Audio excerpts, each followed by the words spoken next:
ஐயனார் துணை சீரியலில் டுடே எபிசோடில் நம்ம சேர நெருந்துட்டு சந்தையா கிட்ட நான் இல்லாமல் தம்பிங்க வாழ பழகிக்குவாங்கல்ல அப்படின்ற மாதிரி சொல்கிறாங்க.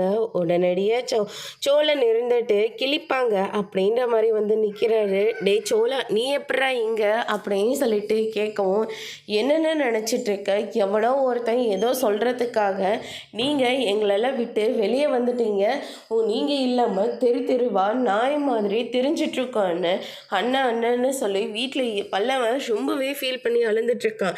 நிலாவும் என்னால் தான் அண்ணன் வந்து வீட்டை விட்டு வெளியே போயிட்டாரான்னு சொல்லி நிலாவும் ஒரு பக்கம் அழுந்துட்டுருக்கு. நீ காணன்னு சொல்லி போலீஸ் ஸ்டேஷனில் கம்ப்ளைண்ட் கொடுத்துட்டு வந்திருக்கோம்.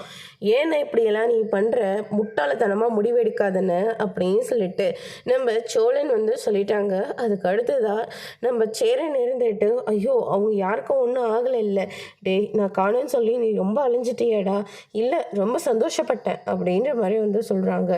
என்னை மன்னிச்சிடுறா, நீங்கள் எல்லாரும் நல்லா இருக்கணும், என் ராசியால் நிலாவும் நான் விட்டு பிரிஞ்சு போகக்கூடாது, பாண்டிக்கும் பல்லவனுக்கும் நல்லது நடக்கணும் தானே நான் இப்படிப்பட்ட ஒரு முடிவு எடுத்தேன். நீ எடுத்தது தப்பான முடிவுன்னு எவனோ ஒருத்தன் ஏதோ சொன்னான்றதுக்காக நீ பாட்டுக்கு எங்கள் எல்லாரையும் விட்டுட்டு வந்துடுவியான்னு அப்படின்னு சொல்லிட்டு நம்ம சோழன் வந்து சொல்லிடுறாங்க. சரி வாடா போகலாம் அப்படின்னு சொல்லிட்டு சோழன் கூடவே வீட்டுக்கு வராங்க. ஏன்னா இப்படி பண்ணான்னு சொல்லிட்டு பல்லவன் பாண்டியெல்லாம் கட்டி பிடிச்சி அழுந்துட்டுருக்காங்க. அதோட இன்னைக்கான பிரம்ம முடிச்சிருக்காங்க. இனி ஐயனார் துணியில் அடுத்தடுத்து என்னெல்லாம் நடக்க போகுதுன்றதை வெயிட் பண்ணி பார்க்கலாம். தேங்க்யூ.